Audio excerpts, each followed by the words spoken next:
sur Ganesha Yoga. Aujourd'hui une vidéo pour les parents d'adolescents où vous allez être ensemble dans votre maison, dans votre appartement. D'accord? Parce que les écoles sont fermées.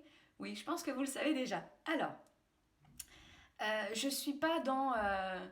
quand je dis vous avez l'immense chance, il n'y a pas de moquerie et d'ironie parce que je pense que je vais essayer de vous donner des astuces pour que ça devienne une occasion et une opportunité de créer d'autres façons de fonctionner dans la famille, d'autres façons d'être les uns avec les autres et avec soi-même.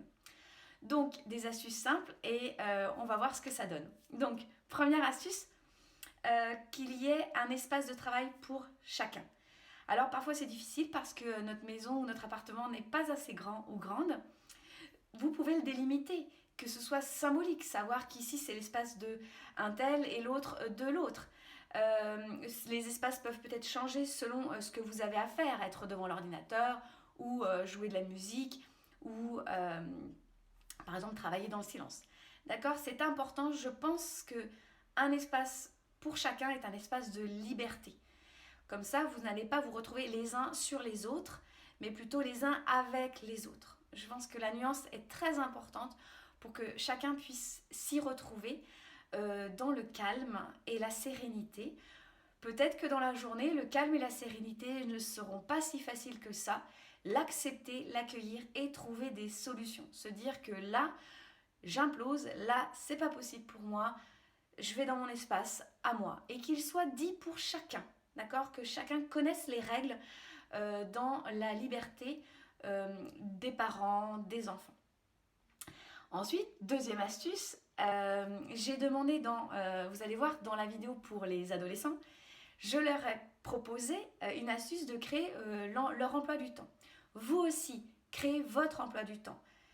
Et dites-le à toute la famille. Ayez un temps de concertation. Vous dire qu'à ce moment-là, j'ai besoin de temps. À ce moment-là, je peux être efficace avec toi. D'accord? Qu'on n'empiète pas sur les espaces de travail et de liberté des uns et des autres. Vous allez voir que peut-être selon les jours, ça va changer. Il ne faut pas rester figé dans ce qui se crée. D'accord? Pour ma part, je fais la vidéo aujourd'hui en ce lundi. Il y a un emploi du temps organisé selon la famille et aussi se dire ça va et ça va pas aussi. D'accord? La communication est hyper importante. Ne jugez pas, mais dites ça me va pas. Et il y a des solutions qui vont se trouver. Les solutions se trouvent rarement quand nous sommes dans la restriction, dans la colère. Laissez-vous du temps de relaxation pour trouver des solutions. Ça peut même être l'occasion d'une créativité hors norme dans la famille. Vous dites, trouvez des solutions chacun de votre côté et on fait une mise en commun par la suite. Quand vous allez regarder l'emploi du temps de vos adolescents, je vous conseille de ne pas le surcharger. D'accord? En mettant trop, on ne fait pas beaucoup mieux, voire moins bien. D'accord? Laissez-les l'organiser selon l'âge qu'a votre enfant, puis faites une mise en commun. Après, à vous de voir dans la famille l'espace de liberté qu'il peut y avoir et comment vous organisez selon les règles de votre famille.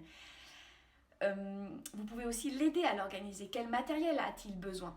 Quand je parle de matériel, c'est les manuels, les feuilles, les crayons. Et il y a aussi cet espace d'ordinateur et d'internet parce que nous, les professeurs, nous mettons sur internet nos cours.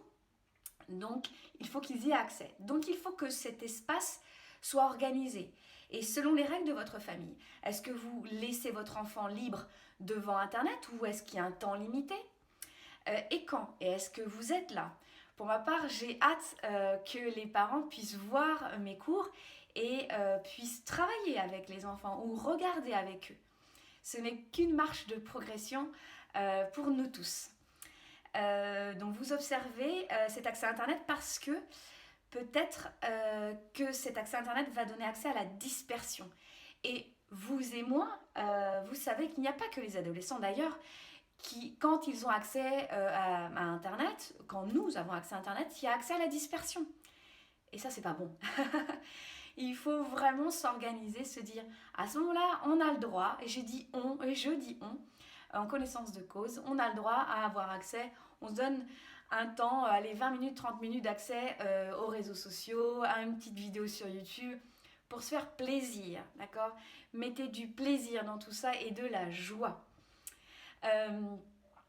Quand je parle aussi des dispersions et de l'emploi du temps un peu compact, je pense qu'il est vraiment intéressant dans cet emploi du temps et pour éviter les dispersions, c'est de mettre du temps de jeu. Alors du jeu en solo, mais du jeu en famille, en binôme, en trinôme et du jeu à l'extérieur. Aller jouer, aller marcher, aller courir.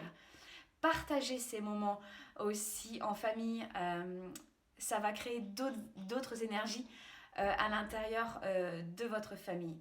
Allez sortir et bien sûr, vous gardez en place les restrictions réglementaires qui sont mises en place pour ces mesures sanitaires.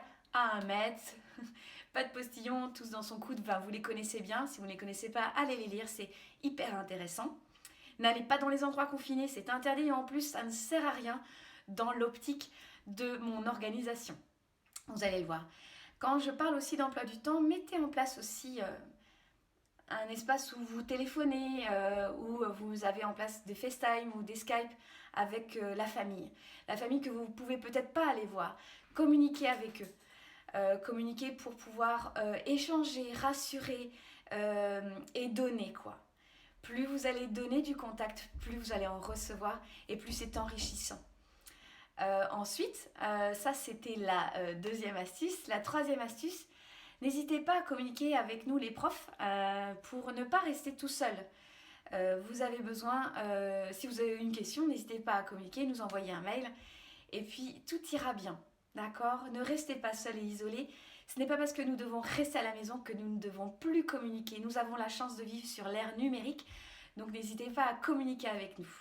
Ce qui va, pour ma part, par exemple, si vous communiquez avec nous, ça va nous donner l'occasion d'avoir du feedback, un retour pour pouvoir améliorer ce que nous donnons, pour pouvoir être plus serein et plus efficace, vous et moi. Quatrième astuce.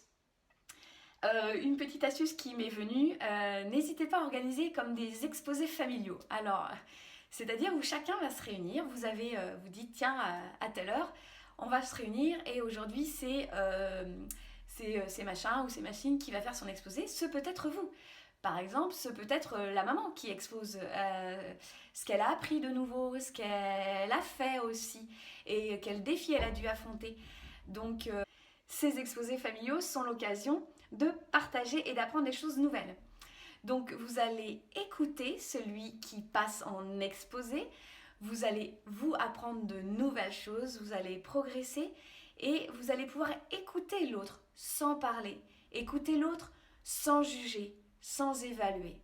Juste écouter et accueillir ce que l'autre a fait, a appris et a découvert. Voilà mes 4 astuces pour le moment. S'il m'en vient d'autres, je vous fais d'autres vidéos. N'hésitez pas à mettre en commentaire ce que vous avez aimé comme astuces, quelles astuces vous avez déjà mis en place, qui sont peut-être en dehors de mes astuces. Ce sera avec grand plaisir. Mettez-les en commentaire, comme ça nous allons partager pour vivre cette nouvelle situation dans le bien-être et dans l'occasion de progresser. Et comme m'a dit un élève vendredi dernier, lâchez un pouce bleu, comme ça je sais que vous aimez. Partagez cette vidéo entre vous, entre parents et communiquons ensemble pour ne pas être isolés. À très bientôt.